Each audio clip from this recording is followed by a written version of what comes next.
அறிவோம். அனைவருக்கும் நமஸ்காரம். நாம் தற்போது பார்த்து கொண்டிருக்கின்ற வகுப்பு பஜ கோவிந்தம். பகவான் ஆதிசங்கரர் அருளிய ஒரு அருமையான பிரகரண கிரந்தத்திலே இந்த பஜகோவிந்தத்தை பார்த்து கொண்டிருக்கின்றோம். இந்த பஜகோவிந்தம் வகுப்புகளிலே கடந்த பாடங்கள் மூலமாக நாம 29 பாடல்கள் பார்த்து முடிச்சிட்டோம்.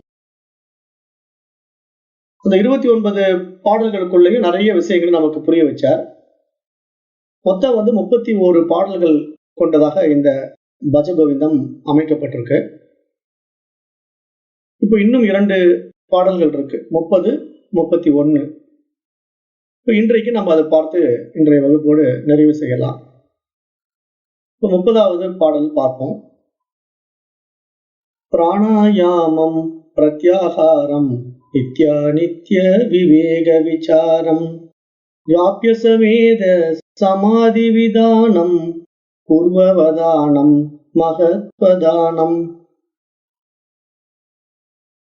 இந்த 30வது பாடல்ல என்ன சொல்றாருன்னா, பயிற்சி முறைகள். பிராணாயாமம், பிரத்யாகாரம், நித்ய விவேக விசாரம், ஜாபிய சமேத சமாதி விதானம் அப்படின்னு ஒவ்வொரு பயிற்சி முறைகளை சொல்லிக்கிட்டே இருக்காரு. என்ன சொல்றாருன்னா, இப்போ பிராணாயாமம் என்னும் மூச்சு பயிற்சி செய்தல், பிரத்யாகாரம் எனக்கூடிய இந்திரியங்களை அடக்குதல், அத்துடன் நித்திய அனித்திய விசாரம், விவேக விசாரம், எது நிலையானது எது நிலையற்றது என்பதை விசாரித்து அறிதல், மேலும் ஜாபியசமேத சமாதி விதானம், இறைவனின் தெய்வீக பெயர்களை எல்லாம் ஜபித்து அதன் வாயிலாக மனதை தூய்மைப்படுத்துதல்.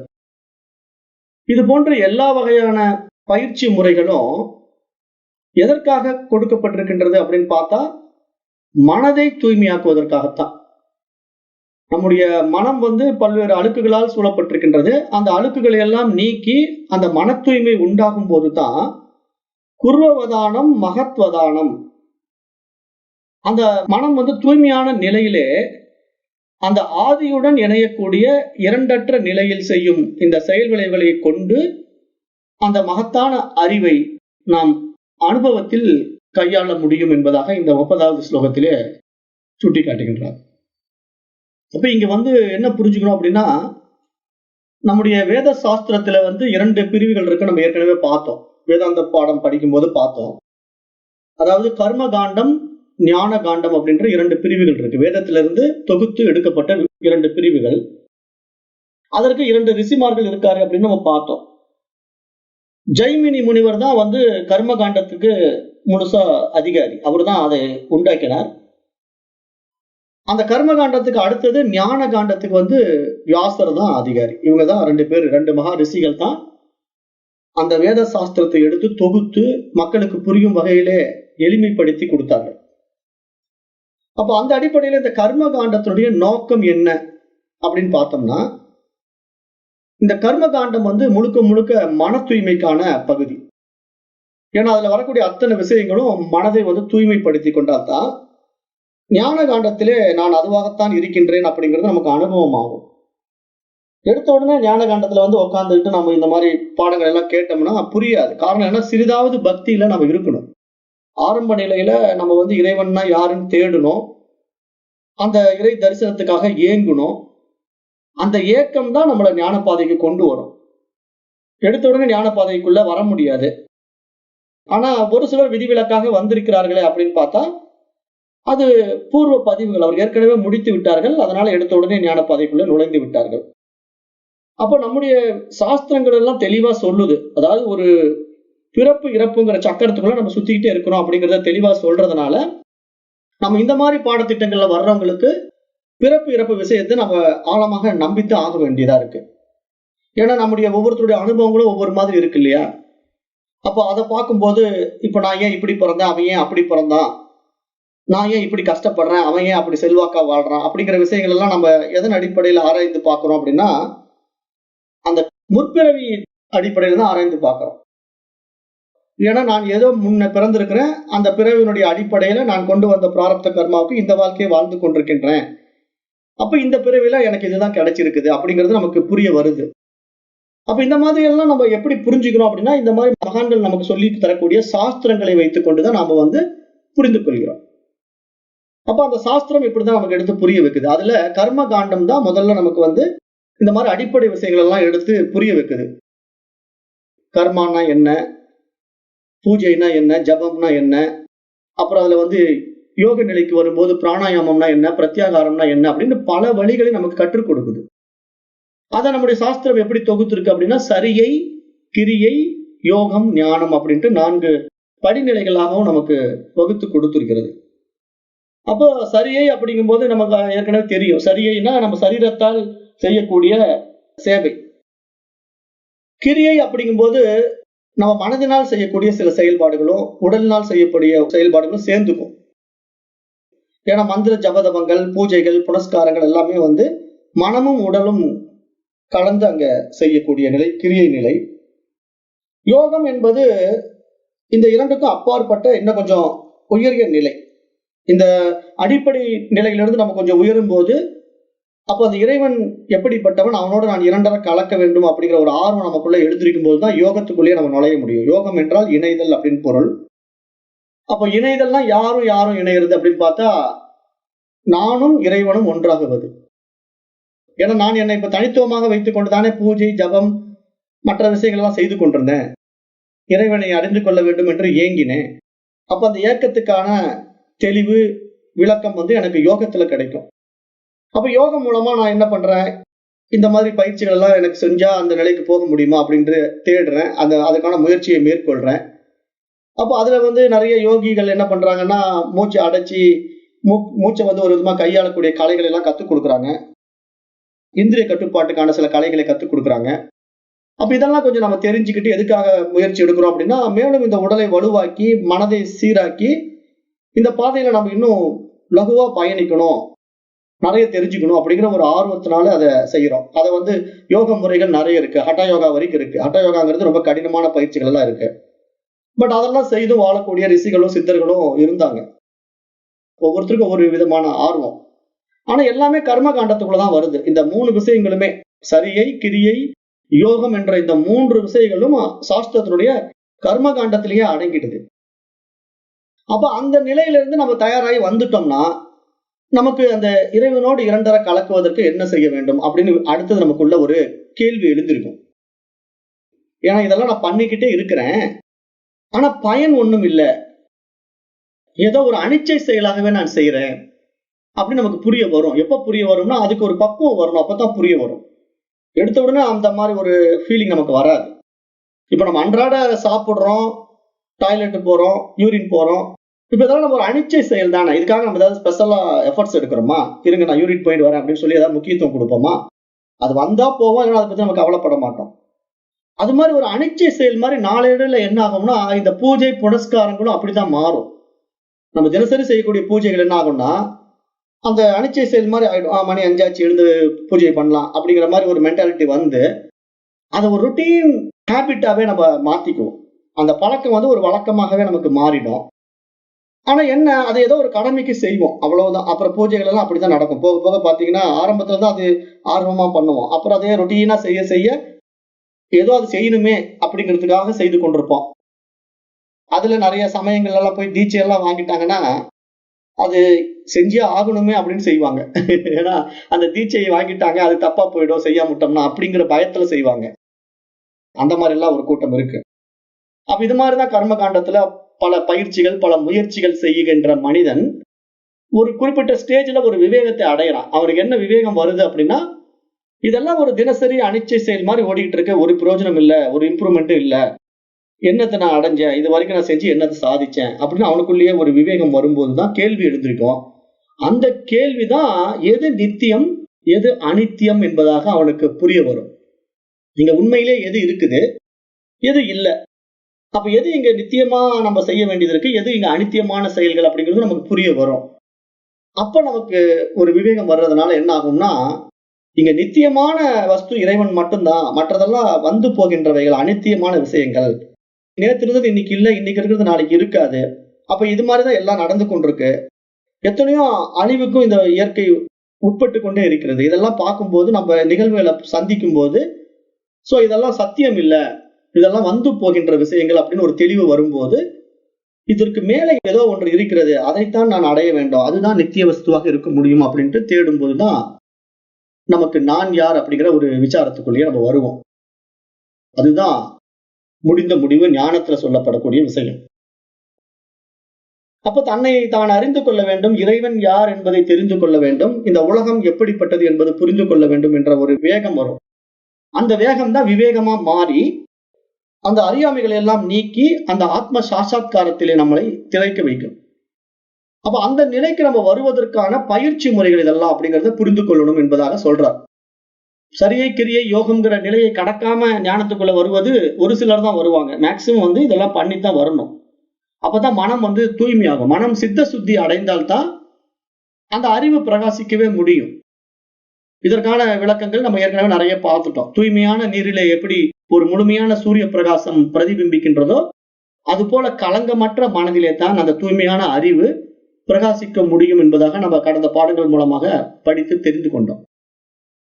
அப்போ நம்ம இங்க என்ன புரிஞ்சுக்கணும்னா, இது போன்ற பயிற்சி முறைகள் எல்லாம் மன தூய்மைக்காக மட்டுமே என அறிந்து கொண்டு அவைகளில் நல்லது கெட்டதுகளை சுட்டிக்காட்டி அதன் விளைவுகளையும் விசாரித்து அதன் மூலமாக அடையக்கூடிய ஆத்ம விசாரம் தான் நம்மை அந்த அறிவாக காட்டி கொடுக்கும். அப்ப அப்படிப்பட்ட அந்த ஆத்ம விசாரம் எப்படி செய்ய வேண்டும் என்பதெல்லாம் நம்ம பார்த்துட்டோம். ஏன்னா எப்படி செய்ய வேண்டும்ங்கிறது நம்ம வரிசையா நம்ம பாடமுறைகள்ல படிச்சுக்கிட்டு வந்தப்போ என்ன புரிஞ்சுக்கிட்டோம், பொதுவா இந்த மாதிரி பேசிக் லெவல்ல நம்ம தெரிஞ்சுக்கிட்டு தான் வரணும், அது தெரியாம அப்படியே வந்துடக்கூடாது. அடிப்படை விஷயங்கள் தெரியாம நம்ம எடுத்த உடனே மேல்நிலை பாடங்களை வந்து உட்காந்துட்டா பாடம் புரியாது. அப்படிங்கிறதுனால அந்த அடிப்படை பாடங்களை எல்லாம் நம்ம படிச்சு வரணும். அதுலதான் இந்த சரியை கிரியை யோகம் என்ற 3 படிநிலைகளும் உள்ளடங்கி இருக்கிறது. அப்ப அதெல்லாம் நம்ம பண்ணிட்டு வரும்போதுதான் நமக்கு இந்த ஞான காண்டம் கை கொடுக்கும். அப்ப அதனால இங்க நம்ம செய்யக்கூடிய இந்த மூச்சு பயிற்சி, மந்திர ஜபதபங்கள், மனதை கட்டுப்படுத்த முயற்சிப்பதற்கான காரியங்கள், அதே மாதிரி புலன்களை கட்டுப்படுத்துவதற்கான பிரத்யாகாரம், இங்க மூச்சை கட்டுப்படுத்துவதற்காக செய்யக்கூடியது பிராணாயாமம், புலன்களை கட்டுப்படுத்துவதற்காக செய்வது பிரத்யாகாரம், அதே மாதிரி மனதை கட்டுப்படுத்துவதற்காக செய்வதுதான் ஜபதபங்கள். அந்த 3 விஷயங்களும் புரிஞ்சுக்கணும். இங்க மூச்சு, மனம், அப்புறம் புலன்கள், இந்த 3 விஷயங்களை மறந்துடக்கூடாது. இந்த 3 தான் நமக்கு அறிவை அறிவதற்கு தடையாக இருக்கின்றன. ஏன்னா இந்த உடல் வந்து மனித உடலுக்குள்ள இதெல்லாம் வந்து ஆதிக்கம் செலுத்துது இல்லையா? அப்ப இதுதான் வந்து நமக்கு ஏற்றி வைக்கப்பட்டதாக இருக்கிறது. காரணம் என்னன்னா, அந்த அறிவின் மீது ஏற்றி வைக்கப்பட்ட 5 கோஷங்கள். அது நம்ம ஏற்கனவே வேதாந்தத்துல படிச்சுட்டோம். 5 கோஷங்கள் என்னென்ன? அன்னமய கோஷம், பிராணமய கோஷம், மனோமய கோஷம், விஞ்ஞானமய கோஷம், ஆனந்தமய கோஷம் என்ற 5 கோஷங்கள் ஆன்மாவின் மீது ஏற்றி வைக்கப்பட்டிருக்கிறது, அறிவின் மீது ஏற்றி வைக்கப்பட்டிருக்கிறது. அப்ப அந்த அடிப்படையில இப்ப அந்த அறிவின் மீது ஏற்றி வைக்கப்பட்ட இந்த கோஷங்கள்லயே நம்ம சிக்கிட்டு இருக்க கூடாது. காரணம் என்ன? பிராணாயாமம்ங்கிறது பிராணமய கோஷத்துல வருது. அதே மாதிரி மனதை அடக்குவதற்காக செய்யக்கூடிய ஜபதபங்கள் எல்லாம் மனோமய கோஷத்துக்குள்ள வருது. அப்புறம் அன்னமய கோஷமாகிய உடல் என்ற விஷயத்திலே புலன்கள் வந்து விடுகிறது, அது பிரத்யாகாரத்துக்குள்ள வந்துடுது. அப்ப இந்த மாதிரி அட்டாங்க யோகத்தினுடைய அத்தனை விஷயங்களுமே இந்த உடலையும் மனதையும் சார்ந்த இரண்டையும் நெறிப்படுத்துவதற்காக கொடுக்கப்பட்ட வழிமுறைகள் என்பதை நாம் ஏற்றுக்கொள்ள வேண்டும். அதே சமயம் அவைகள் நமக்கு ஆன்மாவை காட்டி கொடுத்து விடாது, அறிவை காட்டி கொடுத்து விடாது. ஏனென்றால் அந்த பயிற்சிகள் மூலமாக நம்முடைய மனம் தூய்மையாகும் போது மட்டும்தான், சித்த சுத்தி உண்டாகும் போது மட்டும்தான் நம்மிடத்திலேயே அந்த அறிவு பிரகாசிக்க தொடங்கும். நமக்கு வேறாக நம்ம அறிவை வெளியிருந்து பிடிக்க முடியாது. அந்த அறிவு நம்மிடத்திலேயே இருக்கிறது, நம்மிடத்திலேயே அது பிரகாசிக்க தொடங்க வேண்டும். அதுதான் முடிந்த முடிவாக இங்க பார்க்கப்படுது. நம்ம எதையோ அடைய போறோம் அப்படிங்கிற மாதிரி இங்க பயிற்சி செய்யறவங்க முடிவில் என்ன அடைவாங்கன்னா, நானே அதுவாகத்தான் இருக்கின்றேன் என்பதை அறிந்து கொள்வார்கள்.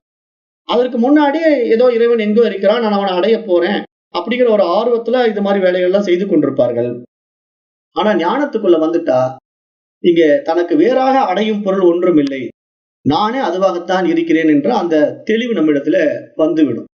அப்ப அதற்கான அடிப்படை பாடங்களாகத்தான் இந்த பிராணாயாமம், பிரத்யாகாரம், அப்புறம் நித்திய அனித்திய விவேக விசாரம், ஜாப்பிய சமேத சமாதி விதானம், ஜபதபங்கள் போன்றவைகள் எல்லாம் அடங்குகின்றன.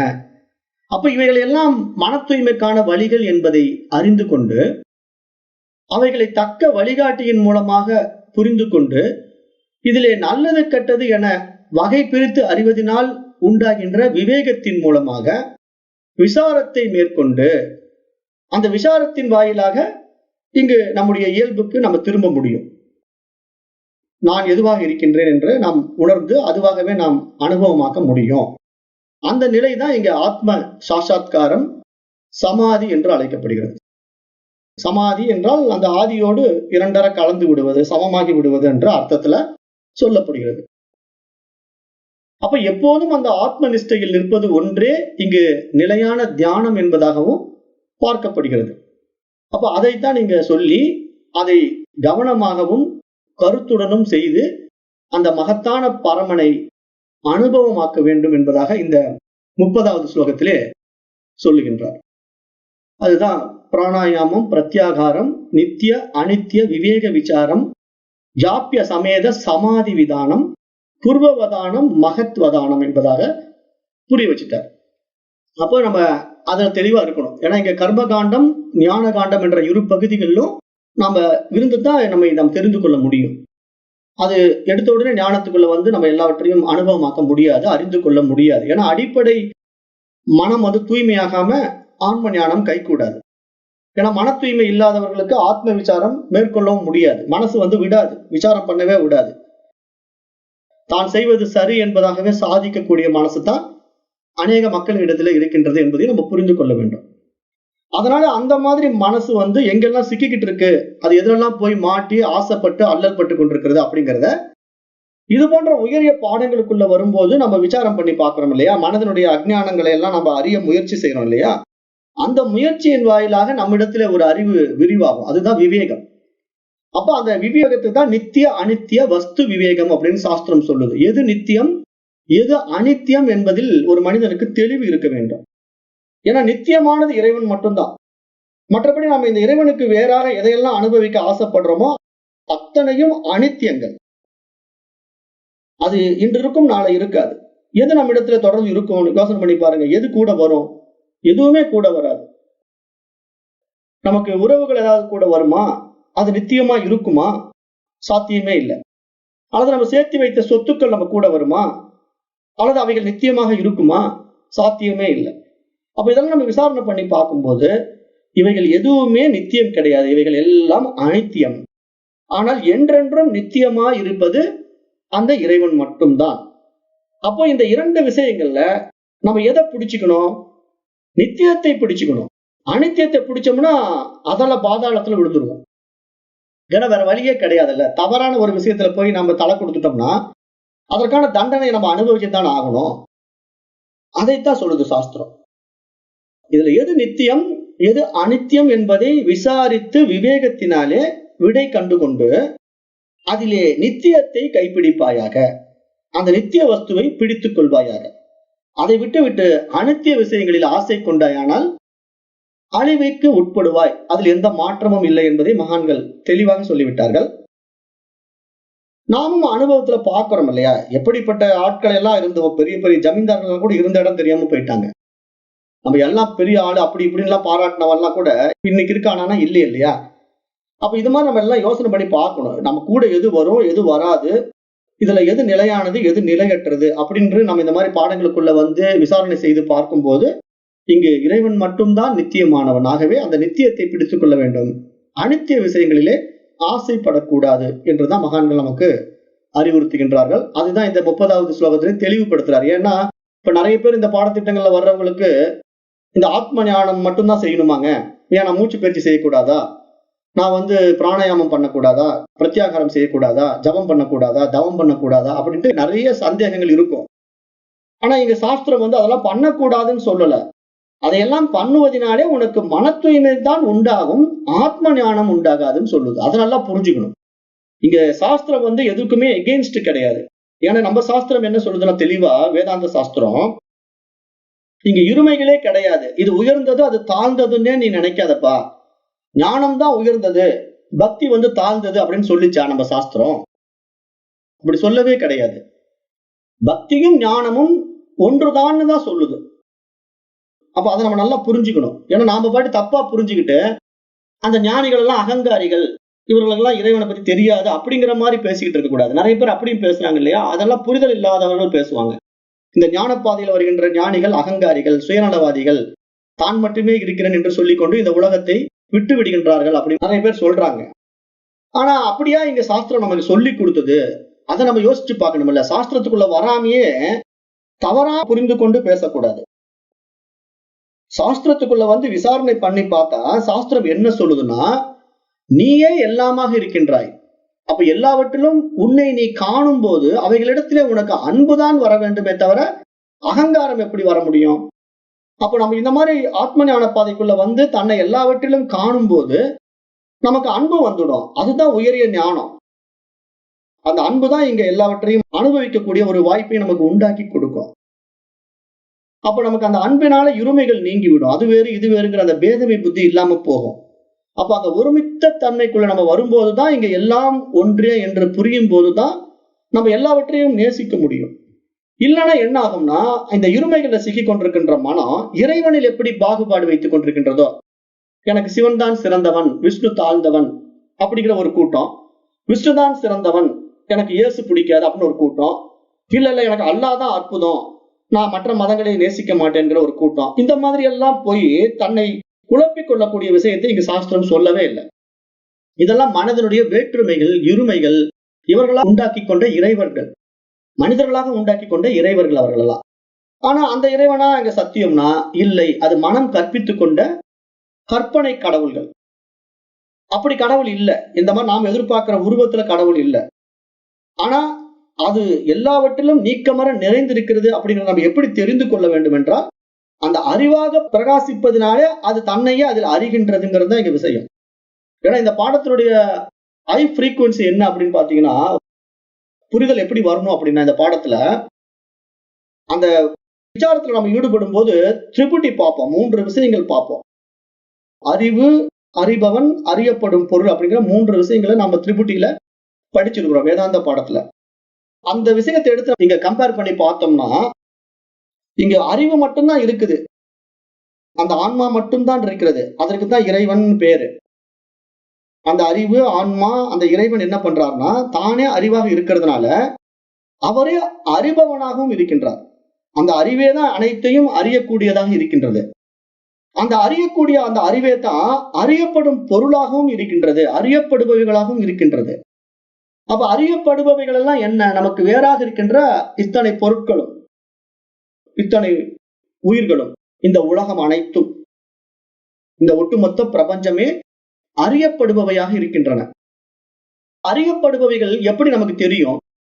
அது ஏற்கனவே நான் வேதாந்த பாடத்துல விளக்கமா எடுத்திருக்கிறேன். இந்த பாடம் எல்லாம் ரொம்ப விரிவா எடுத்திருக்கிறேன். அறியப்படுபவைகள்னு நம்ம பார்க்கிற அத்தனை விஷயங்களும் நம் மீது ஏற்றி வைக்கப்பட்ட நாம ரூபங்கள். அதை நீங்க பேனான்னு எடுத்துக்கிட்டாலும், பென்சில் எடுத்துக்கிட்டாலும் சரி, சிவம்னு எடுத்துக்கிட்டாலும் சரி, திருமால்னு எடுத்துக்கிட்டாலும் சரி, இதெல்லாம் எப்படின்னா நாம ரூபங்கள். பேனான்னு பார்த்தா ஒரு அக்னி பொருளா, ஒரு ஜட பொருளா நம்ம அதை பார்க்கலாம். ஆனா சிவம், விஷ்ணு அப்படிங்கிறத நம்ம ஒரு மிகப்பெரிய கடவுளாக பார்க்கலாம். ஆனா அதை நம்ம அனுபவமாக்க முடியாத போது, இங்க சிவம், விஷ்ணுங்கிற அந்த கற்சிலைகளும் அந்த பேனாவும் ஒண்ணுதானே. நல்லா யோசனை பண்ணி பாருங்க. இங்க கடவுள் உருவச்சிலை ஒண்ணு வைக்கப்பட்டிருக்கிறது. அந்த கடவுள் உருவச்சிலையை நான் போய் வழிபாடு பண்றேன். காரணம் அது சிவம் அப்படின்னு நினைச்சு வழிபாடு பண்றேன். சைவ சித்தாந்திகள்.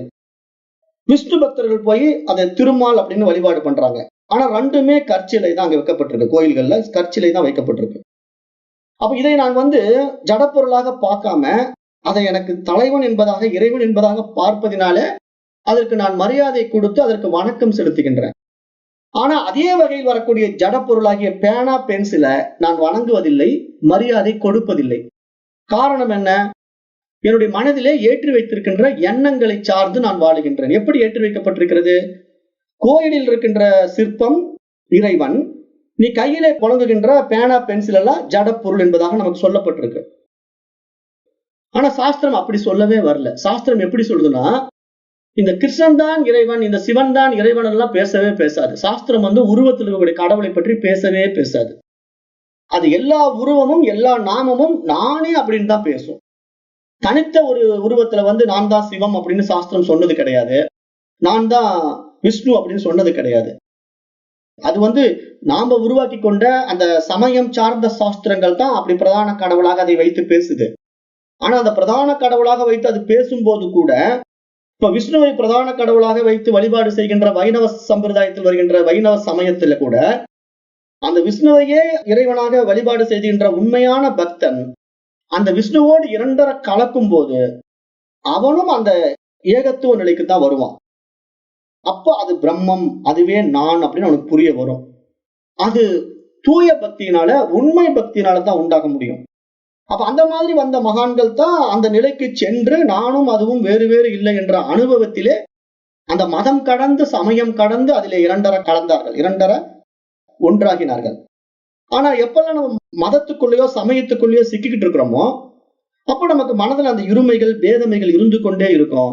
அப்ப நம்ம அதை கடக்க முடியாம அது ஒரு தடைக்கல்லாக மாறி நாம் அந்த அறிவோடு கலக்கவே முடியாது, இரண்டரை சேரவே முடியாது. அதனால இங்க என்ன சொல்ல வரேன் அப்படின்னா, அந்த ஜட பொருளுக்குள்ள நீங்க இறைவனா பார்த்தா அது இறைவனா தெரியுது, கல்லா பார்த்தா அது கல்லு, கடவுளா பார்த்தா கடவுள். இதான விஷயம். அப்போ நீங்க அந்த கோயில்ல இருக்கிற கல்லை தான் கடவுளா பார்க்கணுமா? பார்க்கும் இடமெங்கும் நீக்கமர நிறைந்திருக்கின்ற எல்லாவற்றையும் கடவுளாக பாருங்கள் அப்படின்னு தான் சாஸ்திரம் சொல்லுது. சாஸ்திரம் என்ன சொல்லுது? நீ ஏன் அந்த கோயிலுக்குள்ள போய் அங்க வச்சிருக்கிற சிலையை பார்த்து கல்ல கடவுளா நினைக்கிற? அங்க மட்டும்தான் கடவுள் இருக்கிறாரா? பார்க்கும் இடமெங்கும் கடவுள் இருக்கிறான். எங்கும் எதிலும் நீக்கமர நிறைந்திருக்கின்றான், எல்லா காலங்களிலும் இருக்கின்றான், எல்லா வஸ்துக்களிலும் இருக்கின்றான். அப்ப நீ ஒரு பேனா பென்சில் எதை வேணா பாரு, அதில் எல்லாம் கடவுள் இருக்கின்றான். எப்படி இருக்கின்றான்? நாம உருவாக்கி கொண்ட உருவத்தில் இல்லை. இப்ப நம்ம விஷ்ணு அப்படிங்கிற ஒரு உருவத்துக்குள்ள போய் அந்த பவுண்டரிக்குள்ள மாட்டும் போதுதான் நான் என்ன பண்றேன், அந்த விஷ்ணு கோயிலுக்கு மட்டும் போய் கடவுளை பார்க்கிறேன். அதுவே நான் சிவன் கோயிலையும் கடவுளை பார்க்க மாட்டேன், வெளியே கோயிலுக்கு வெளியே வந்தாலும் கடவுளை பார்க்க மாட்டேன். எனக்கு பொறுத்த வரைக்கும் கோயிலுக்குள்ள இருக்கிறது மட்டும்தான் கடவுள். அப்ப அந்த மென்டாலிட்டிக்குள்ள போய் நான் கடவுளை பார்ப்பதற்கும் இந்த சாஸ்திர ஞானத்தை அடைந்து அந்த அறிவு மட்டும்தான் எல்லாமாக இருக்கின்றது என்ற தெளிவு நம்ம இடத்துல வந்து விட்டா அந்த அறிவே அனைத்தையும் அறிபவனாக இருந்து அறியப்படுபவைகளாகவும் நம்மிடத்திலே காட்சியாகின்றது. அப்படி காட்சியாகும் போது அத பேனா பென்சில் சிவம் விஷ்ணு அப்படிங்கறதெல்லாம் எப்படி நமக்கு தெரிஞ்சது? இதுக்குதான் விசாரம் பண்ணணும். எப்படி தெரிந்தது? எனக்கு நான் குழந்தையா இருக்கும்போது எனக்கு ஒண்ணுமே தெரியாது. இது பேனான்னு தெரியாது, பென்சிலும் தெரியாது, அது விஷ்ணுன்னு தெரியாது, சிவம்னு தெரியாது. நான் எதுவுமே தெரியாத வெட்ட வெளியா இருக்கிறேன் பிறக்கும் போது. ஆனா அதுக்கப்புறம் எனக்கு மனசுல திணிக்கிறாங்க இல்லையா, ஒவ்வொரு விஷயத்தையும் கொடுக்குறாங்க இல்லையா, இதுதான் பேனா, இதுதான் பென்சில், இதுதான் புத்தகம், இதுதான் விஷ்ணு, இதுதான் சிவம் அப்படின்னு எனக்கு ஒவ்வொரு விஷயத்தையும் கொடுக்குறாங்க உள்ள. அப்ப நல்லா புரிஞ்சுக்கங்க, அதை கொடுப்பதை தெரிந்து கொள்வதற்கான ஒரு அறிவு நம்ம இடத்துல இருக்குதா இல்லையா? அதுதான் இறைவன். அப்ப என்ன ஆகுதுன்னா, இது பேனா அப்படிங்கிறத ஒருத்தன் அறிகிறான். அறிபவன் ஒருவன் எனக்குள்ளேயே இருக்கிறான். அவன் எப்படி இருக்கிறான்? அறிவாக இருக்கிறான். அப்ப அவன் பேனா பென்சில் அது சிவம் இது விஷ்ணு அப்படிங்கிறத ஒவ்வொன்றும் அறியுது. எதனால் அறியுது? அறிவினால் அறிகின்றது. அந்த அறிவு தான் நம்முள்ளே இறைவனாக இருக்கிறது. அதுவே அனைத்தையும் அறிபவனாக இருந்து அதை அறிந்து கொண்ட பின்னு அதை அறியப்படும் பொருளாகவும் அதுவே தான் இருக்கிறது. எப்படி தெரிஞ்சுக்கலாம்? பேனாங்கிறது எனக்கு இப்ப புரிஞ்சு போச்சு, இனிமேல் நான் அதை பேனா தான் பார்ப்பேன். பென்சில்ங்கிறது எனக்கு புரிஞ்சு போச்சு, இனிமேல் நான் அதை பென்சிலா தான் பார்ப்பேன். அப்ப அந்த அறியப்படுபவைகள் எப்படி என்னிடத்துல ஏற்றி வைக்கப்பட்டது? அறிபவனாகிய அறிவின் மூலம் ஏற்றி வைக்கப்பட்டது. அப்ப அறிபவனாகிய அந்த அறிவு அறியப்படும் பொருள்களிலும் தன்னையே பார்க்கிறது. இதுதான் விஷயம். தன்னையே பார்க்கின்றது. அப்ப பேனான்னாலும் நானே தான், பென்சில்னாலும் நானே தான், சிவம்னாலும் நானே தான், விஷ்ணுனாலும் நானே தான். அப்ப எல்லாம் நானே, எங்கும் எதிலும் வியாபித்திருக்கின்ற எனக்கு வேறாக இங்கு எதுவுமே இல்லை என்பதை நான் என்னுடைய சுய அறிவினாலே அறிகின்றேன். நானே அந்த சுயம், நானே அந்த சிவம். சிவோகம் அகம் சிவம், நானே சிவம். அப்ப என்னிலிருந்து எல்லாம் வெளிப்பட்டு என்னாலே அறியப்படுகின்றது அப்படிங்கறதா இங்க அற்புதமான விஷயமாக சாஸ்திரம் நமக்கு புரிய வைக்க பார்க்குது. ஆனா எத்தனை பேர் புரிஞ்சுக்கிறாங்கன்னா, கோடியில் ஒருவன் தான் இதை புரிஞ்சுக்கிறான். கோடியில் ஒருவன் தான் இது அண்டர்ஸ்டாண்ட் பண்ற கெப்பாசிட்டிக்கு வரான். மற்றவர்களுக்கு இது எத்தனை முறை சொன்னாலும் உள்ள போக மாட்டேங்குது. ஏன் போக மாட்டேங்குதுன்னா, மன தூய்மை இல்ல, மனம் ஆசைகளில் மயங்கி கிடக்குது, அலைப்பாய்கின்றது, அஞ்ஞானத்தில் இருக்கின்றது. மேலும் என்ன பண்ணுது? அனித்திய வஸ்துகளை நாடுகின்றது. அது நித்தியம் இல்லை என்று தெரிந்தும் அதை நாடுகின்றது. ஏனென்றால் நம்ம புறத்துல பார்க்கக்கூடிய அத்தனைகளும், அறியப்படுபவைகள் அத்தனையும் அழிந்து போகக்கூடியவைகள். அதே விஷ்ணு சிலை ஒரு நாள் உடைஞ்சு போகும், அதே சிவலிங்கம் ஒரு நாள் மண்ணுக்குள்ள புதைஞ்சு போகும். பார்த்திருக்கணும் இல்ல? இன்றைக்கு ஹரப்பா மொஹஞ்சதாரோல எல்லாம் தோண்டி எடுக்கிறாங்க சிவலிங்கத்தை. அகழ்வாராய்ச்சியில பாருங்க, இது 5000 ஆண்டுகளுக்கு முன்னாடி புதையுண்ட சிவலிங்கம் அப்படின்னு வெளியே எடுக்கிறாங்க. உடனே இவர்கள் ஆஹா ஓஹோ 5000 ஆண்டுகளுக்கு முன்னே சிவபெருமானை வழிபட்ட சமயம் நம்முடையது அப்படின்னு புகழ்ந்துக்கிறாங்க. அது இங்க முக்கியம் இல்ல. 5000 ஆண்டுகளுக்கு முன்னாடி அது அழிந்து போனது. அதுவா இறைவன்? அந்த மண்ணுக்குள்ள புதைஞ்சு போன இறைவனா இறைவன்? அது ஏற்றி வைக்கப்பட்ட ஒரு உருவம், ஒரு லிங்கம், அவ்வளவுதான். ஆனால் என்றும் அழியாத நான் தான் இறைவன். ஏனென்றால் அந்த 5000 ஆண்டுகளுக்கு முன்னாடி அந்த சிவலிங்கம் மண்ணுக்குள் புதைந்து போனதை இன்று நான் அறிகிறேன். இன்று எனக்கு அறியக்கூடிய அந்த அறிவு என்னிடத்திலே இருக்கின்றது. அப்பொழுது அறிவாக என்னுள்ளே இறைவனே இருந்து அறிபவனாக அனைத்தையும் அறிகின்றான் என்று தெரிந்து கொள்ளும் போது, அந்த 5000 ஆண்டுகளாக இருக்கட்டும், இன்றைய காலமாக இருக்கட்டும், அவன் இந்த கால தேசங்களுக்கு அப்பாற்பட்டவன். ஏனென்றால் அவன் இது இந்த பவுண்டரிக்குள்ள வரதே கிடையாது. 5000 ஆண்டுகளுக்கு முன்னாடி சிவலிங்கத்தை வச்சு வழிபட்ட காலமும் இருந்தது, இன்றைக்கு சிவலிங்கத்தை வச்சு வழிபட்ட காலமும் இருக்குது. என்ன முன்னேற்றத்தை மனிதன் அடைந்தான்? 5000 ஆண்டுகளுக்கு முன்னாடி ஒரு உருவத்திலேயே மூழ்கினான், உருவத்துக்குள்ளேயே மறைந்து விட்டான். இவனும் ஒரு உருவத்தை எடுத்து வந்துட்டான், அதுக்குள்ளேயே புதைஞ்சு போயிட்டான்.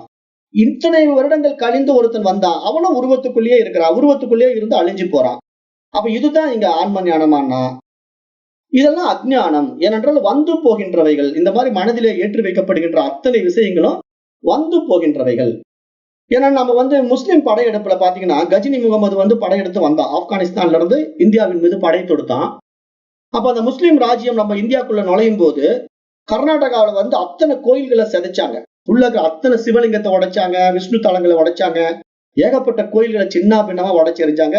நம்ம இன்னைக்கு கூட போய் வேலூர் அங்க இங்கெல்லாம் பார்த்தோம்னா எல்லா சாமியும் மூலியா இருக்கும். ஒரு சாமி கூட மூக்கு இருக்காது, கண்ணு இருக்காது, கை இருக்காது. அத்தனை உருவங்களும் உடைஞ்சு போய் கிடக்குது.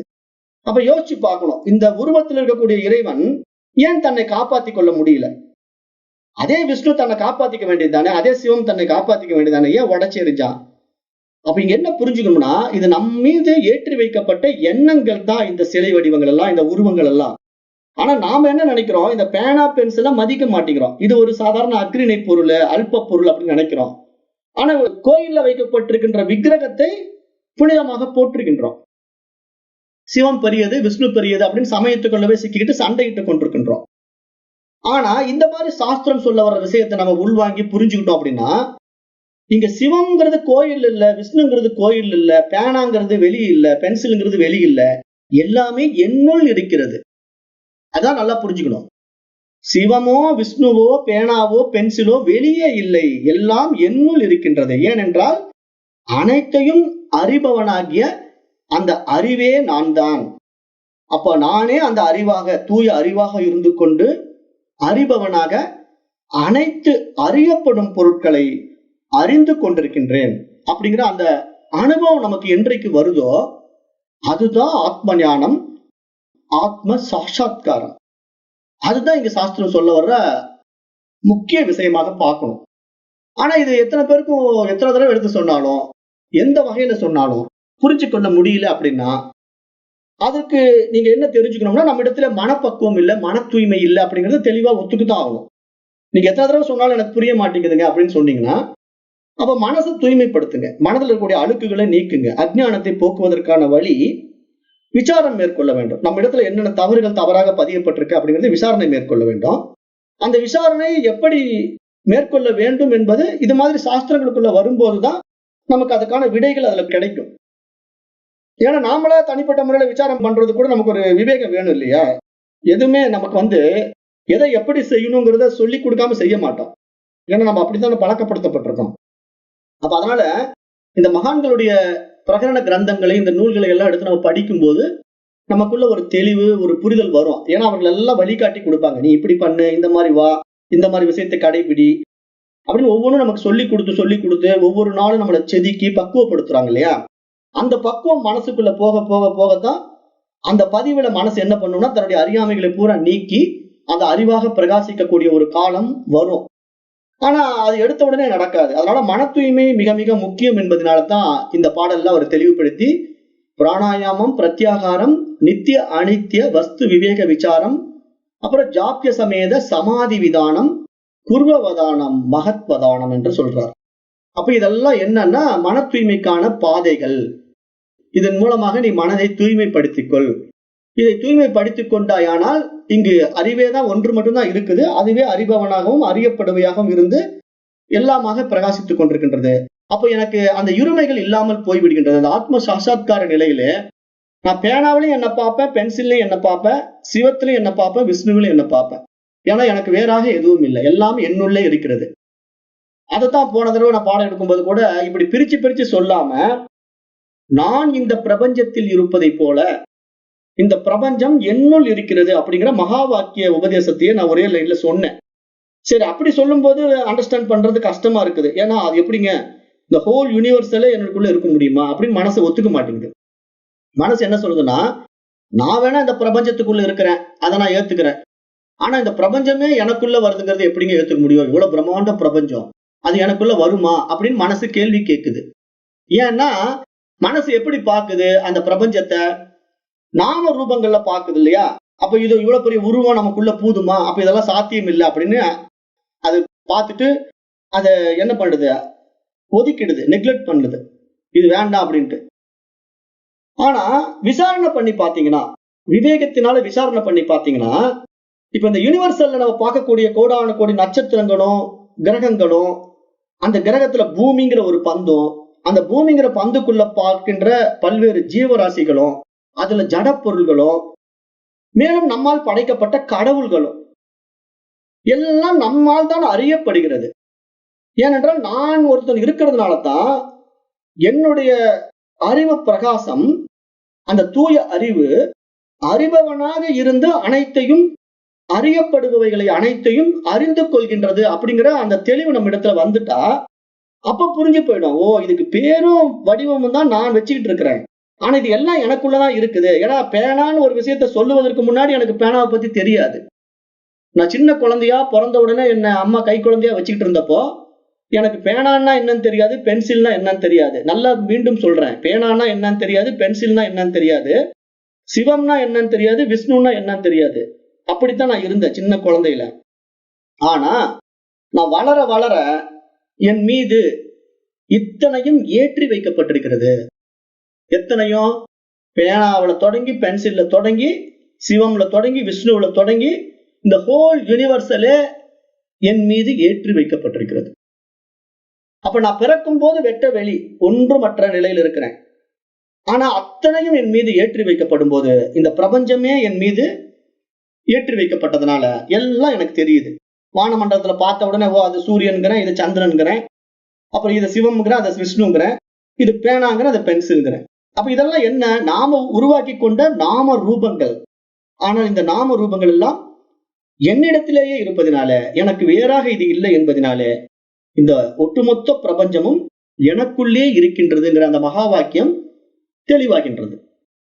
அப்போ நான் இந்த பிரபஞ்சத்தில் இருப்பதை போல இந்த பிரபஞ்சம் என்னுள் இருக்கின்றது அப்படிங்கிற அந்த மகா வாக்கிய உபதேசம் அனுபவமாகும். அப்ப இறைவன் அனுபவம் ஆவான். ஏன்னா இறைவன் எப்படி இருக்கிறான்? அறிவாக இருப்பதினால, அனைத்தையும் அறிபவனாக இருப்பதினால அறியப்படுபவைகளாகவும் அவனே இருக்கின்றான். அப்ப எல்லாவற்றிலும் இறைவனை பார்க்கும்போது உலகம் மறைந்து விடும். அதுதான் திருமந்திர பாடல் நான் மீண்டும் மீண்டும் உங்களுக்கு ஞாபகப்படுத்தினேன். அந்த பரத்தை மறைத்தது பார்முதல் பூதம், பரத்தில் மறைந்தது பார்முதல் பூதமே. அப்ப அந்த இறைவனை எது மறைக்குது? இத உலகமா பார்த்தா இறைவன் தெரியாது, இறைவனா பார்த்தா உலகம் தெரியாது. அப்ப நீங்க அந்த அறிவாக இறைவனை வைத்துக் கொண்டு எல்லாவற்றையும் அறிபவனாக அறியப்படுபவையாக அவனே இருக்கின்றான் என்று நீங்க உங்க பார்வையை மாத்திட்டீங்கன்னா எல்லாவற்றிலும் இறைவன் தெரிவான். அப்ப அங்க உலகம் மறைஞ்சு போயிடும். உலகம் ஏன் மறையுதுன்னா, பேனா பென்சில்னு தெரியாது, எல்லாம் இறைவனாக தெரியும். ஜடப்பொருள் இருந்து உயிர் பொருள்கள் அத்தனையும் அந்த இறைவனாகவே தெரியும். அப்ப இங்க எதையும் நாம் பிரித்து பார்க்க முடியாது. ஏனென்றால் எல்லாம் என் மீது ஏற்றி வைக்கப்பட்டிருக்கின்றது. அதுல நாம தான் பிரிச்சு மனசுல பிரிச்சுக்கிட்டு இதை ஜட பொருள், அது உயிர் பொருள் அப்படின்னு பிரிச்சு வச்சிருக்கிறோம். எதுக்கு உயிர் இல்ல? அதுதான் நான் கடந்த பாடத்திலே சொல்லிட்டேன். ஒரு கல்லு மண்ணுக்கு கூட உயிர் இருக்கு, நம்மால் உணர முடியல. ஏன்னா அது அணுவில் அணுவா இருக்கிறதுனால அதை மைக்ரோஸ்கோப்ல வச்சு பார்க்கும்போது அதுக்குள்ள புரோட்டான் எலக்ட்ரான் எல்லாம் ஓடிக்கிட்டு இருக்கிறது நமக்கு தெரியுது. அப்ப அங்க ஒரு ஓட்டம் இருக்குன்னா அங்க ஒரு உயிர் இருக்குன்னு தான் அர்த்தம். அப்ப அந்த உயிர் இல்லாம அந்த ஓட்டம் ஓடுமா? எலக்ட்ரான், நியூட்ரான், புரோட்டான் எல்லாம் உள்ள சுத்திக்கிட்டு இருக்குன்னா அதை சுத்துறது யாரு? நீங்க போய் கையில சுத்தி விட்டீங்களா? அப்ப யாரு அதை சுத்துறா? அப்ப எல்லாமே இயற்கையினுடைய நீதிக்குள்ள அது இயங்கிக் கொண்டிருக்கு. அப்ப இந்த ஒட்டுமொத்த இயக்கமும் அந்த இறைவனாகவே இருக்கிறது. அப்ப இதுல எதை நான் பிரிச்சு பார்க்க முடியும்? நானா மனசுல ஏத்தி வச்சுக்கிட்டு இது கல்லு, இது மண்ணு, அது இதுன்னு சொல்லிக்கிட்டு இருக்கிறேன். அப்புறம் கல்லு மண்ணு ஜடப்பொருள்ங்கிறேன்.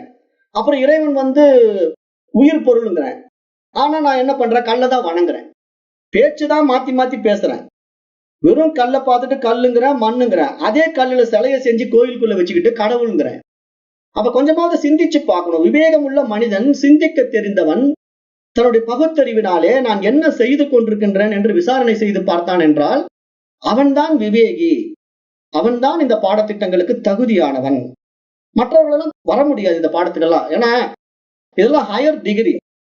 10ஆம் கிளாஸ் 5ஆம் கிளாஸ் வர்றவங்க எல்லாம் இதுக்கு பயன்படுத்த முடியுமானா புரியவே புரியாது, பாடமே புரியாது. அப்ப நல்லா புரிந்து கொள்ள வேண்டும். இங்க நம்ம எந்த நிலையில் இருக்கிறோம், நம்முடைய பகுத்தறிவு பரிமாணம் எப்படி இருக்குது, அந்த இறைவனை நான் எப்படி பார்க்கிறேன். கல்லுல நான் கடவுளை பார்த்துக்கிட்டு இருந்தேன்னா என்னைக்கு பார்த்து முடிக்கிறது? கோயில் கோயிலா சுத்திக்கிட்டு இருக்க வேண்டியதுதான். முன்னாடி இருக்கிற ஒவ்வொரு பொருளையும் கடவுளை பார்த்தோம்னா எல்லாவற்றிலும் அந்த இறைவன் தெரிவான் இல்லையா? அப்ப இறைவனுக்கு வேறாக இங்க நான் இருக்கிறேனா? நானே அவன், அவனே நான். வந்த வேலை முடிஞ்சுது, பிறவி முடிஞ்சுது. இதுதான் இங்க விஷயம். இதை எந்த அளவுக்கு நீங்க பிடிச்சுக்கிறீங்களோ அந்த அளவுக்கு நீங்க ஆனந்தமாக வாழ முடியும். அப்ப யார் மீது விருப்ப வெறுப்பு காட்ட முடியும்? அப்ப எங்க இருந்து இருமைகள் வரும்? எதிரில் இருக்கக்கூடிய பொருள்ல இவன் எனக்கு ஆகாதவன், அவன் எனக்கு வேண்டியவன் சொல்ல முடியுமா? எல்லாவற்றிலும் இறைவன் இருக்கின்றான். ஏன் மாறி மாறி இருக்கின்றான்? அது அவரவர்கள் மனம் சார்ந்த வாழ்க்கையை அவர்கள் வாழ்கின்றார்கள். அப்படி வாழட்டும். ஆனா அதுவே நான் தான் அப்படிங்கறத தெரிஞ்சுட்டா அப்ப என்ன புரியும்? படம் ஓடிக்கிட்டு இருக்கும். என் மீது ஏற்றி வைக்கப்பட்ட திரைப்படம் ஓடிக்கொண்டிருக்கின்றது. நான் வெள்ளை திரை, என் மீது திரைப்படம் ஏற்றி வைக்கப்பட்டிருக்கின்றது. அந்த திரையிலே பலவிதமான காட்சிகள் உண்டாகின்றன. அந்த காட்சிகள்ல ஒரு தீப்பிடிச்சு எரியிற மாதிரி ஒரு சீன் வருது. அதனால வெள்ளை திரை எரிந்து போகுமா? அல்லது பயங்கரமான மழை பெய்யற மாதிரி ஒரு சீன் வருது, வெள்ளை திரை நனைந்து போகுமா? சம்பந்தமே இல்லை. அந்த சீன் ஓடினாலும் வெள்ளைத்திரை தன்னில் தானாய், தன்மயமாய், தனித்துவமாய் எல்லாவற்றையும் தன் மீது ஏற்றி வைக்கப்பட்ட விஷயங்களை பார்த்து கொண்டிருக்கும், சாட்சியாய் இருக்கும். அதில் சம்பந்தப்படாது. அது மாதிரி இங்க தூய அறிவு நம்முள்ள இருந்து எல்லாவற்றையும் பார்த்து கொண்டிருக்கின்றது. அவைகளில் சம்பந்தப்படுவதில்லை. அப்ப யார் சம்பந்தப்படுறா? அஞ்ஞானத்திலே இருக்கின்ற மனிதன் தன்னை அந்த அறிவிடமிருந்து பிரித்து வைத்துக் கொண்டு, தன்னை இந்த உடலாக பாவித்துக் கொண்டு, தன்னை இந்த மனமாக பாவித்துக் கொண்டு, தனக்குன்னு ஒரு பவுண்டரியை கிரியேட் பண்ணி கொண்டு, தன்னுடைய பதவி, பட்டம், தன்னுடைய ஜாதி, மதம் எல்லாவற்றையும் ஏற்றி வைத்துக் கொண்டு, அந்த வட்டத்துக்குள்ளே சிக்கிக் கொண்டு, பவுண்டரிக்குள்ள இருந்துகிட்டு இதுதான் உண்மைன்ற மாதிரி நம்பிக்கொண்டிருக்கிறான். அதிலிருந்து விடுபடுவதுதான் இங்க விவேகம் என்று சாஸ்திரம் வெட்ட வெளிச்சமாக நமக்கு எடுத்து சொல்லுது. அப்ப இதை புரிஞ்சுக்குங்க. அப்ப இதெல்லாம் புரிந்து கொள்ள நமக்கு ஒரு ஞானம் உண்டாக வேண்டும். அந்த அறிவு நம்மிடத்திலே மலர வேண்டும் என்றால் மன தூய்மை மிக மிக முக்கியம் என்பதாக பார்க்கப்படுகிறது. அதற்கான பயிற்சி முறைகள் எல்லாம் மன தூய்மைக்கு ஆனது என்று சொல்லப்படுகிறது. அதை நல்லா புரிஞ்சுக்கோங்க. இந்த 30வது ஸ்லோகத்துல பிராணாயாமம், பிரத்யாகாரம், நித்யா அனித்ய விவேக விசாரம், ஜாப்பிய சமேத சமாதி விதானம், குர்வவதானம், மகத்வதானம் என்பதெல்லாம் அடிப்படை பாடங்கள். மனதை அந்த அறிவாக மாற்றுவதற்கான மன தூய்மைக்கான பாதைகள், பயிற்சிகள் அப்படின்னு புரிஞ்சுக்கிட்டோம்னா அதை செய்து மனதை தூய்மைப்படுத்திக் கொண்டு இந்த ஞான பாதையிலே நம்ம அந்த அறிவாக பிரகாசிக்க முடியும் என்பதை இந்த 30வது பாடலிலே சுட்டிக்காட்டி விட்டார். அடுத்தது 31வது பாடல். குரு சரணாம்புஜ நிர்பர பக்தஹா சம்சார தசீராத்பவ முக்தஹா சேந்திரிய மானச நியமாதேவம் ரக்ஷ்யசி நிஜ ஸ்ருத யஸ்தம் தேவம். இந்த பாடல், இந்த 31வது பாடல் என்ன சொல்றாருன்னா, குரு சரணாம்புஜ நிர்பர பக்தகா. இந்த கடைசி பாடல்ல குருவை போற்றுகிறார். ஏனென்றால் இத்தனை விஷயங்களை எனக்கு கற்றுக் கொடுத்தவர் அந்த குருநாதர் தான். ஏன்னா இவ்வளவு விஷயங்களும் இத்தனை ஞானமும் எனக்கு எப்படி வந்தது? அவர் இல்லைன்னா எனக்கு வரவே வராது. நானோ ஒரு அஞ்ஞானி, அறியாமையில் இருக்கின்றவன். ஆனால் அந்த மாதிரி நினைத்துக் கொண்டிருந்த என்னுடைய அறியாமையை, நீ அந்த அஞ்ஞானி கிடையாது, நீ அந்த அறியாமை நிலையில் உள்ளவன் கிடையாது, நீ அந்த தூய அறிவாகத்தான் இருக்கின்றாய் என்பதை காட்டிக் கொடுத்த குருநாதர். அத சொல்றாரு, குரு சரணாம்புஜ நிற்பர பக்தகா. அந்த குருவின் சரணார விந்தத்தை நிரந்தர பக்தி சிரத்தையுடன் இறுக பற்றி கொண்டு, சம்சாராத் அசிராத் பவ முக்தகா, இந்த பிறப்பு இறப்பு என்ற சம்சார சாகரத்திலிருந்து விடுபட்டு மோட்சத்தை, அந்த முக்தியை நான் அடைந்து விட்டேன். சேந்திரிய மானச நியமா தேவம், அதற்கான மனோ நிகிரகம், இந்திரிய கட்டுப்பாடு, மன தூய்மை முதலியவற்றை எல்லாம் என்னுள்ளே ஏற்படுத்தி கொண்டு அதன் வாயிலாக நான் ஆத்ம சாட்சாத்காரத்தை அடைந்து விட்டேன். ஜனன மரண சம்சார சாகரத்திலிருந்து விடுபட்டு விட்டேன்.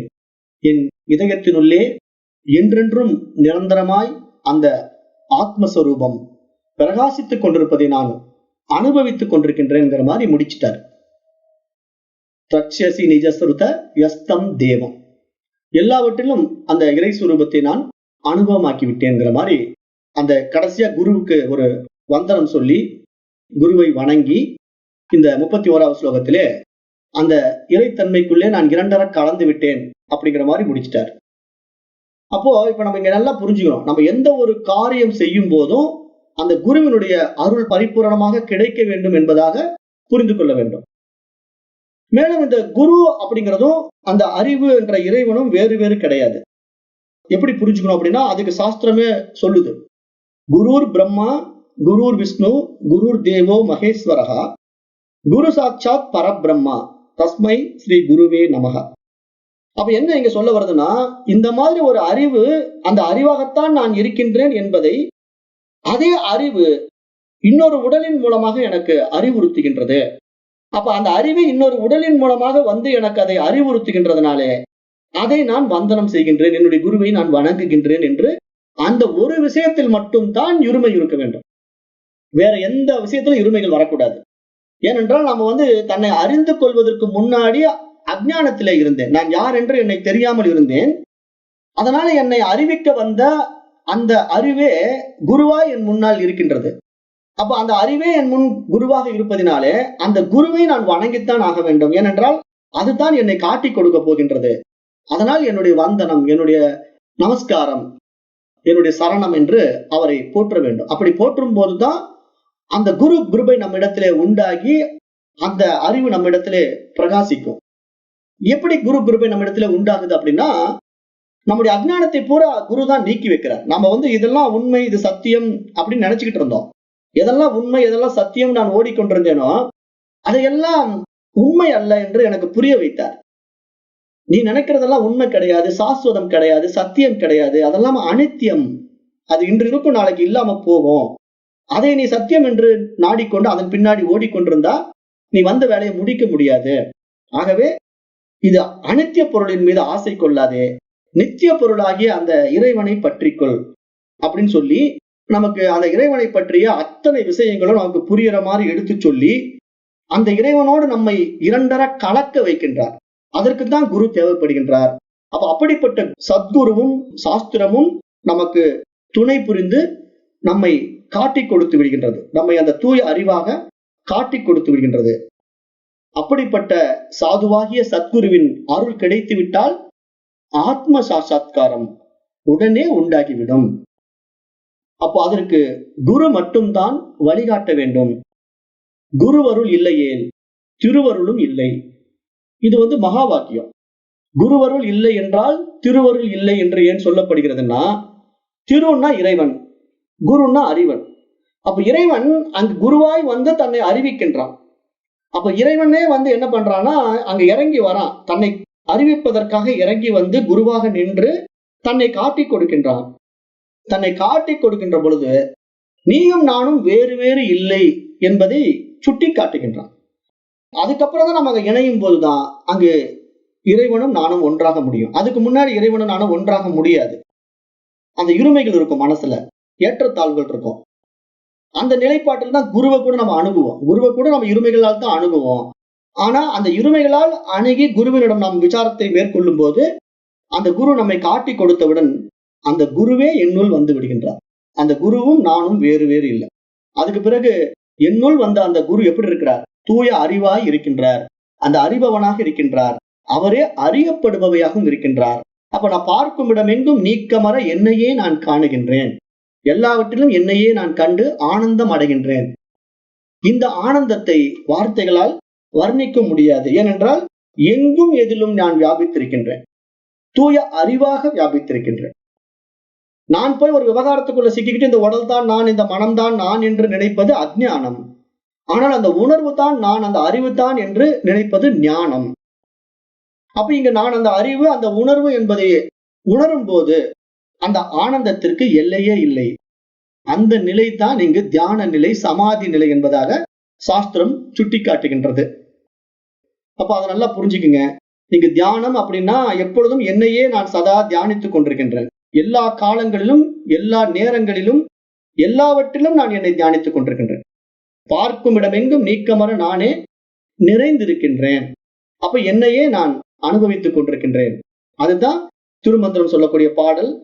தன்னை அறிய தனக்கொரு கேடில்லை, தன்னை அறியாமல் தானே கெடுகின்றான், தன்னை அறியும் அறிவை அறிந்த பின் தன்னை அர்ஜிக்க தான் இருந்தானே. தன்னையே அர்ஜித்துக் கொண்டிருக்கின்றான். அதுதான் சமாதி, அதுதான் ஆத்ம சாட்சா்காரம் என்று அனுபவமாக்கிக் கொள்ளுங்கள். ஆகவே இந்த 31வது பாடலோட பகவான் ஆதிசங்கரர் தன்னுடைய பஜகோவிந்தத்தை நிறைவு செய்கின்றார். ஆகவே நன்றாக புரிந்து கொள்ளுங்க. இதுதான் விஷயம். இதுல நிலை பெற்று நில்லுங்க. நான் அதுவாகத்தான் இருக்கின்றேன் என்ற அனுபவத்துக்கு வந்துடுங்க. அனுபவம் என்பது தன்னை எல்லாவற்றிலும் பார்ப்பது. எப்படி பார்ப்பது என்பது இப்ப நான் விளக்கமா சொல்லிட்டேன். மீண்டும் மீண்டும் கேளுங்க. புரியுதான்னு பாருங்க. புரிஞ்சுக்கிட்டா அதுவாயிடுவீங்க. புரியலன்னா நீங்க அகங்காரத்துல ஆடிக்கிட்டு தான் இருப்பீங்க. அது ஒண்ணும் பண்ண முடியாது. காரணம் என்ன? புரிதல் இல்லாதவர்களுக்கு அதுதான் நிலைமை. அது ஏன் புரிதல் இல்லை, ஏன் மாறலன்னா மன தூய்மை இல்லை. அப்ப அவர்களுக்கு என்னன்னா இன்னும் பிறவிகள் தேவைப்படுதுன்னு அர்த்தம். 1ஆம் கிளாஸ் 5ஆம் கிளாஸ் படிச்சுக்கிட்டு இருக்கிற மாணவர்கள் டிகிரிக்கு வரணும் அப்படின்னா சில வருடங்கள் காத்திருக்க வேண்டும். அது மாதிரி ஞான பாதைக்கு வர வேண்டும் என்றால் சில பிறவிகள் கூட காத்திருக்கலாம். அப்படி ஒரு நிலை உண்டாகும். நம்முடைய வேகத்தையும் உத்வேகத்தையும் பொறுத்து தான் நம்ம எடுக்கக்கூடிய முடிவுல அது நடக்கும். அப்ப இறைவனுடைய அனுகிரகம் அதுக்கு உண்டாக வேண்டும். ஏன்னா நம்ம அவனை தேடணும், உண்மையா அடையணுங்கிற ஆசை இருந்தா தான் அதுக்கு உண்டான சாத்தியக்கூறுகள் உண்டாகும். அந்த ஏக்கம் இருக்கணும். இறைவனை நான் அடைய வேண்டும், இறைவனை தெரிந்து கொள்ள வேண்டும் என்ற அந்த ஏக்கம் இருந்தா தான் அந்த இறைவனோடு இரண்டரை கலக்க முடியும். சும்மா ஏதோ அப்படி கடவுள் பக்தி செலுத்துறது, கடவுள் கிட்ட போய் கடங்கார மாதிரி கேட்டுக்கிட்டு நிற்கிறது, இதெல்லாம் பக்தி ஆகி விடாது. அதை புரிஞ்சுக்குங்க. ஏன்னா நம்ம தினமும் கோவிலுக்கு போறதெல்லாம் எதுக்கு? கடவுள் கிட்ட போய் அது வேணும் இது வேணும் கேட்கறதுக்கும் முறையிடுவதற்கும் தான் கோவிலுக்கு போறோம். அது பக்தி கிடையாது. அந்த இறைவனோட இரண்டரை கலக்க வேண்டும் என்று ஏங்கணும். அதுதான் பக்தி, அதுதான் அன்பு. அந்த அன்பு உண்டாகும் போதுதான் அந்த அறிவு பிரகாசிக்க தொடங்கும். அதுக்கு அவன் அருளும் வேண்டும். ஏன்னா அவனே எல்லாமாக இருக்கிறதுனால அவனே தன்னை காட்டி கொடுக்க வேண்டும். அதற்கு அவன் குருவாக தான் காட்டி கொடுக்க முடியும். தானே அது புரியாது. அப்ப குரு மூலமாக அது நமக்கு அனுபவம் ஆகும். அப்ப அவனே குருவாய் அருள்வான். குருவாய் வருவாய் அருள்வாய் குகனே, அருணகிரிநாதர். அப்ப புரிஞ்சுக்குங்க, முன்னேற பாருங்க. எல்லாம் நல்லதே நடக்கட்டும். அடுத்தது ஈஸ்வர சக்தி எப்படி கொண்டு போகுதோ அதன்படி அடுத்தது இந்த தேகம், இந்த மனசு செயல்படும். அப்ப இன்றைக்கு இத்தோட இந்த வகுப்பை நான் நிறைவு செய்கின்றேன். நன்றி. ஓம் தத்சத்.